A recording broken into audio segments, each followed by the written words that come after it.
Okay, Assalamualaikum warahmatullahi wabarakatuh. Hai, saya Teacher Shah. So, hari ni, sorry, saya lambat sikit hari ni. Ada masalah sikit dengan internet saya ni, tak tahulah kenapa. Okay, so hari ni kita nak masuk subtopik kedua bagi tajuk keberangkalian peristiwa bergabung, iaitu kita nak belajar pasal peristiwa bersandar dan peristiwa tak bersandar. Okay, so first, apa benda peristiwa bersandar dan peristiwa tak bersandar ni? Okey. Saya bagi contoh yang sebelum-sebelum ni yang kita buat yang baling dadu and lambung shilling. Okey. Bila saya baling dadu dengan lambung shilling, bila saya buat dua benda ni adalah dua benda yang berbeza. So dia tak bersandar pun di antara satu sama lain. Dia asing-asing. Okay, tu salah satu contoh lah yang selama ni kita buat sebelum-sebelum ni. And then kalau teacher kata dalam satu beg ada bola. Okay, contohlah ada 5 bola. Then pilih 2 bola. Okay, and then bila saya pilih yang pertama, saya tak masukkan balik dalam beg.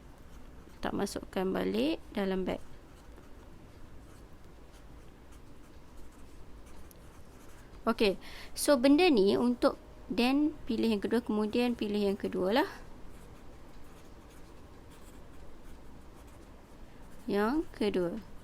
Bola kedua lah. So untuk yang ni, untuk satu bag ada 5 bola, kita nak pilih 2 bola. Yang first, saya pilih yang first, and then saya tak masukkan balik, saya buang. Then baru saya pilih yang kedua. Nampak tak kat sini? Dia bersandar, iaitu saya pilih yang pertama. Then dia punya sample space, ruang sampel dia akan berubah sebab kita dah buang yang satu. So dari 5, untuk ruang sampel untuk pilih yang kedua ni, kita dah jadi 4. 5 turun ke 4 ruang sampel. Jadi ini adalah peristiwa bersandar lah. Jadi macam mana kita nak tahu peristiwa bersandar dengan peristiwa tak bersandar ni? Salah satu cara yang paling senang untuk kita tahu adalah dia punya ruang sampel akan berubah.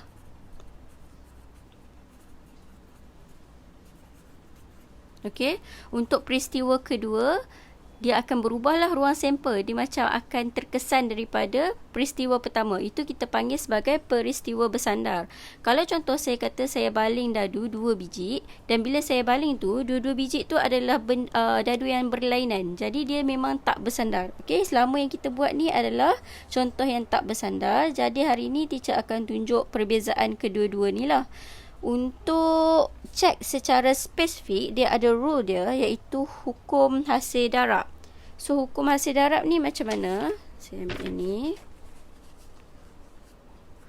Hukum hasil darab ni kalau dia suruh buktikan, dia suruh tunjukkan lah sama ada peristiwa tu bersandar atau tak, kita akan cek. Ni kalau dua peristiwa P, A and B. Ni kita tahu ni P dan B. Okay, so bersamaan PA darab PB. Ni untuk dua peristiwa. Kalau contoh ada 3 peristiwa, PA dan B dan C akan bersamaan PA darab PB darab PC. Dia macam tu. Sebagai contoh, yang ni kita akan buktikan lah. Kita akan cari belah kiri, kita akan cari yang belah kanan. PA darab dengan PB. Kalau sama kiri dengan kanan, kita akan kata ini adalah peristiwa tak bersandar. Kalau dia sama, ingat tau, kalau dia sama, kita dapat buktikan kiri dengan kanan sama, dia dikira sebagai peristiwa tak bersandar. Okey, kalau peristiwa ni bersandar, kita akan dapat kiri dengan kanan ni tak sama. Okey, jadi teacher akan tunjuk contoh macam mana kita nak guna hukum hasil darab ni. So yang pertama, contoh dia. Okey, ni soalan dia. Ni saya harap kamu okey dah untuk buat sample space, ruang sampel, sebab kita dah buat untuk kelas last week. Okay. So soalan dia, 2 biji dadu adil berwarna putih dan kuning. Okay, saya garis kat sini, putih dan kuning. Dilontar serentak, so saya baling sama-sama dua tu. A ialah peristiwa bahawa dadu putih menunjukkan nombor 6. So A adalah peristiwa tunjuk nombor 6. B adalah peristiwa bahawa dadu kuning menunjukkan faktor bagi 14. Okay. And then dia kata senaraikan kesudahan peristiwa A, B dan A dan B. Ingat tau, bila 2 biji dadu dibaling, kita ada 2 eksperimen. Jadi kita ada 2 peristiwa juga ada baik kat sini, A dengan B. Jadi kita buat ruang sampel. Apa-apa untuk kebarangkalian, kita buat ruang sampel dulu. So ruang sampel dia kita nak buat macam mana? Okay. Ni saya ulang kaji je Ni saya buat macam ni. Sama macam hari tu kita buat. 1, 2, 3, 4, 5, 6. Ni untuk dadu berwarna putih. And then sini adalah kuning. Jadi 1, 2, 3, 4, 5, 6. Jadi saya buat titik lah semua ni, sebab dia adalah ruang sampel setiap titik ni. 4, 5, 6. 1, 2, 3, 4, 5, 6. 1, 2, 3, 4, 5, 6. 1, 2, 3, 4, 5, 6. 1, 2, 3, 4, 5, 6. Okay. And then dia kata peristiwa yang pertama iaitu dadu putih ni menunjukkan nombor 6. So saya tulis kat sini nombor 6 lah. Peristiwa dia dapat nombor 6. Tunjuk nombor 6 lah. And then untuk kuning dia kata menunjukkan faktor bagi 14. Faktor bagi 14 adalah apa-apa nombor yang boleh dibahagi dengan 14 dari 1 sampai 6 ni, yang kita tak akan dapat baki lah. So kita dapat 14 bahagi 1 akan dapat 14. So boleh bahagi dengan 1. And then 2 pun boleh. 14 bahagi 2 7. 3 tak boleh. 4 tak boleh. 5 tak boleh. 6 pun tak boleh. So 1 dengan 2 lah. Sini faktor 14. Okay, 14 which is kita dapat kat sini 1, 2 lah. Okay. So bila dapat, saya akan bulatkan di kawasan peristiwa dia, iaitu peristiwa pertama dapat nombor 6 semua ni. Okay. And then peristiwa yang kedua untuk kuning ni faktor B14 iaitu 1, 2. Saya pun bulatkan yang ni. Okay. Ni pun yang ni. Jadi dari sini kita nampak yang sama antara diorang ni adalah yang ni je. Okey, dan kita tengok soalan dia nak apa. Jadi soalan dia yang pertama, dia kata senaraikan kesudahan peristiwa A, B dan A and B. So kat sini untuk peristiwa A adalah yang kita dapat putih, dapat nombor 6 kan. So untuk dapat nombor 6, kita akan dapat 61, 62, 63, 64, 65, 66 lah. So saya senaraikan je, sebab dia suruh senaraikan kan. Mana senaraikan. So saya senaraikan 61. Sekejap saya baca balik. Peristiwa A adalah peristiwa. Okey, betul. 61, 62, 63, 64, 65, 66. So dia punya bilangan peristiwa dia, kita akan dapat dia punya bilangan yang unsur ni adalah 6. Okay. And then peristiwa B adalah kuning. Yang kuning faktor 14 iaitu 1, 2. Jadi saya senaraikan. Kena senaraikan semualah, sebab dia suruh senaraikan. Jadi untuk dia adalah dari 1, 1. Banyak 1, 1, 2, 1, 3, 1. Semua ni lah. So senaraikan saya senaraikan 1, 1. Sampailah 2, 1, 1, 2, 1, 3, 1, 4, 1, 5, 6, 1. Sampai 6, 2 lah. So senaraikan sendiri kan panjang pula. So bilangan B dia Kalau saya tengok dari sini, sini 6, sini 6, ada 12 lah. Okay. And then dia suruh senaraikan apa lagi satu? A dan B. So untuk A dan B kita ada, dan tu adalah yang sama. So yang sama adalah 2 lah, iaitu 61 dengan 62. So A and B adalah 61 dengan 62. Okay.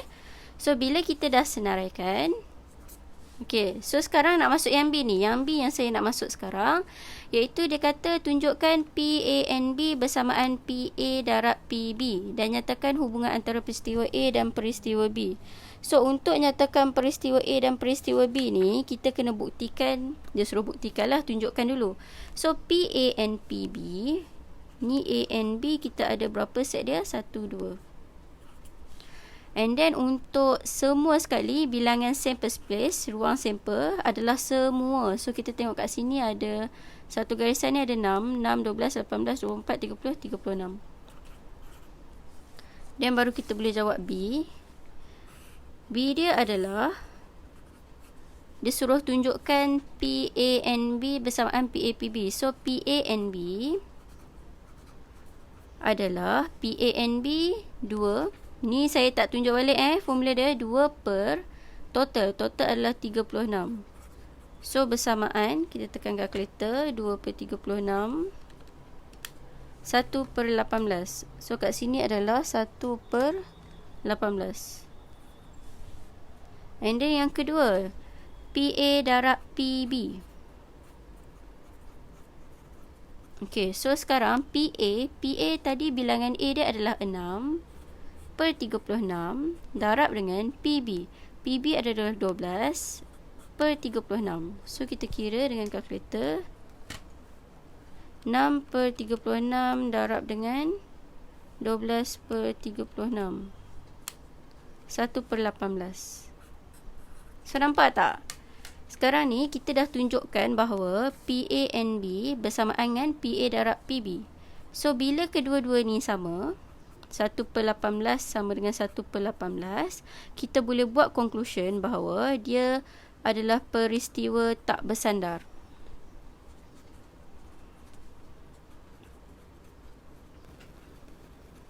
Okay, so ni cara dia. You cari kiri kanan, tapi dari segi soalan tu kita dah nampak dia adalah yang tak bersandar lah, sebab dia adalah dua biji dadu yang berbeza. Okay, ni adalah dari segi disuruh tunjukkan. Kalau dia suruh tunjukkan. Okay, so yang ni adalah soalan yang pertama. And then soalan yang kedua, ini kita dah buktikan. So soalan yang kedua adalah, mana soalan tadi? Sekejap Okay, ni. Ni adalah soalan kedua. Dia bagi ada kad 1, 2, 3, 4, 5. Ada 5 kad. Okay, so 5 kad ni, kad yang tunjukkan diletakkan dalam sebuah beg. 2 kad dipilih. Okey, dia nak pilih 2. Kad pertama dipilih dan tidak dimasukkan semula ke dalam beg. Okey, cari kebarangkalian bahawa kedua-dua kad berhuruf konsonan lah, dan paling kurang satu kad adalah R. So kat sini ada 2 event, iaitu event yang pertama adalah kedua-dua kad konsonan. Contoh saya buat A, paling kurang satu kad adalah R. Sini saya buat event B, peristiwa B. Adakah kedua-dua peristiwa bersandar? Okey, so dari sini kita apa-apa pun kita akan senaraikan dia punya ruang sampel. Ingat tahu apa-apa ruang sampel. So dari sini moral.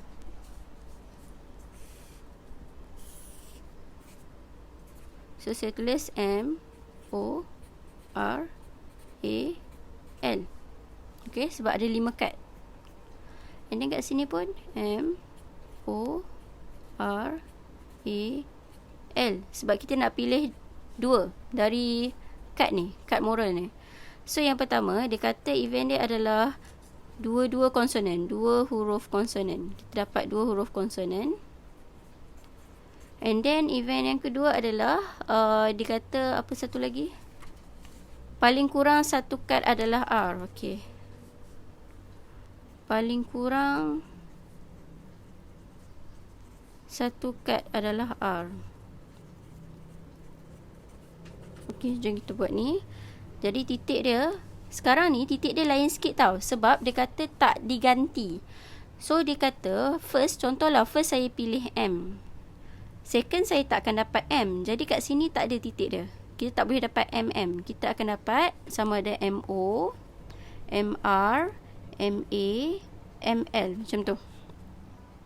Okay. Untuk yang kedua, saya pilih kad yang pertama, kad O. And then lepas tu saya dah tak boleh dapat O dah. Saya terus ke R. Mungkin dapat R, A atau L. Okay. And then yang ketiga, kita dah ambil R. So boleh dapat M. Yang kedua, O pun boleh. R dah tak boleh. So A, L. Sebab apa? Sebab saya dah keluarkan R tu untuk yang pertama. Okay. And then A, M kita boleh dapat, O boleh dapat, R boleh dapat, A tak boleh dapat. So L. And then untuk L, M, O, R, A lah. Jadi dari sini, kita kira bilangan sample space dia. Satu line ni ada 1, 2, 3, 4 kan. So 4, 8, 12, 16, 20. Dia dah lain So untuk peristiwa pertama, dia kata dua huruf konsonan. So dua huruf konsonan ni dia memang akan berkait lah. First dengan second. So kita tengok dua huruf konsonan. M dengan O bukan. M dengan R dengan M dengan L. So O ni dah huruf bukan huruf konsonan. So kat sini huruf konsonan. Konsonan tu adalah selain dari A, E, I, O, U tau. Yang tu vowel. So sini R, M. Ni tak ada. L. And then A pun bukan. L. M boleh. O tak boleh. R. A, L. Okay. So ini adalah event yang pertama. Dua huruf konsonan. Okay. And then untuk yang kedua, dia kata event dia adalah paling kurang satu kad adalah R. Maksudnya kita akan garis dekat bahagian R. Sebab salah satu kad mesti ada R. Sini. Dengan sini. Paling kurang satu kad adalah R. So kat sini kita boleh dapat MR, OR. Salah satu mesti ada R. So dekat sini kita tengok yang sama antara diorang adalah yang ni. Yang sama. Yang ni. Yang ni. Yang ni. Okay, so soalan dia apa? Kita tengok balik. Cari keberangkalian bahawa kedua-dua kad konsonan dan. Okay, kat sini dia guna ayat dan. Bila dan, kita tengok yang sama. Sebab dia intersect. Bersilang. So kita tengok yang sama. Jadi kat sini dia suruh cari kebarangkalian P, A dan B. Saya buat kat sini yang sama 1, 2, 3, 4 lah. Which is 4 per 20. Jadi kita akan dapat 1 per 5. 4, 8, 12, 16, 20. 1 per 5. Okay. Lepas dapat 1 per 5, then dia tanya lagi. Dia tanya adakah kedua-dua peristiwa bersandar. Jadi macam mana kita nak check? Bila nak check, kita akan check P, A and B bersamaan P, A darab P, B. Kalau kita sama kiri dengan kanan, kita akan dapat peristiwa tak bersandar lah. Kalau dapat sama, okay? So sekarang kita tengok, kita dah ada P, A and B iaitu 1 per 5. Sekarang kita nak cari P, A and P, B. PA bersamaan. PA tadi peristiwa dua huruf konsonan. Dua huruf konsonan yang kita dah colour purple ni. Which is 1, 2, 3, 4, 5, 6. So 6 per 20. Untuk PB. PB kita tengok kat sini adalah paling kurang satu kad adalah R. So kita kira kat sini 1, 2, 3, 4, 5, 6, 7, 8. So 8 per 20. Jadi PA darab dengan PB kita akan dapat 6 per 20 darab 8 per 20. 6 per 20 darab 8 per 20. So kita akan dapat 3 per 25. So kat sini dapat 3 per 25. Jadi tak sama. So bila tak sama, kita boleh buat conclusion iaitu dua peristiwa adalah peristiwa bersandar. Saya tulis atas ni, bersandar. Okay. So, ni adalah conclusion yang kita buat.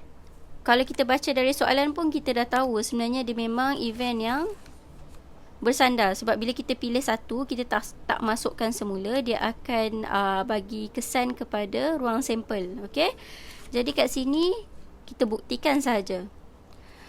So, untuk hari ni, saya tunjuk yang ni dulu. Esok baru saya akan kaitkan dengan kebarangkalian, iaitu kita buat guna rajah pokok. Okay. Okay. Sampai situ sahaja. InsyaAllah nanti jumpa lagi esok pada jam yang sama, iaitu 9 malam. Okay. Okay, bye. Assalamualaikum.